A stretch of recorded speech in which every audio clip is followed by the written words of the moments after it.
1363 сообраќајни прекршоци евидентирала полицијата во сообраќајот во текот на изминатиот викенд.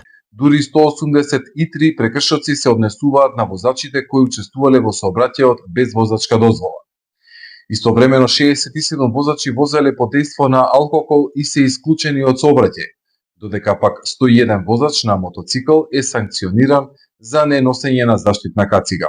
Казни има и за оние кои возеле пребрзо, но и за недозволеното паркирање. 389 прекршоци во текот на викендот се однесуваат за возење со брзина поголема од дозволената, 198 за недозволено паркирање, додека пак прекршосно се санкционирани 79 возачи за некористење на сигурносен појас.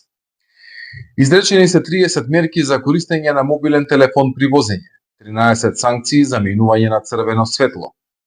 Исто така, согласно законот за возила, 52 возила биле отстранети од сообраќај поради тоа што биле нерегистрирани, а 7 возила за техничка неисправност. Со цел за подобрување на безбедноста во сообраќајот, надлежните со апел. Апелираме до граѓаните да ги почитуваме сообраќајните правила и прописи, за да ја зголемиме безбедноста во сообраќајот и заедно да придонесеме за посигурни патишта.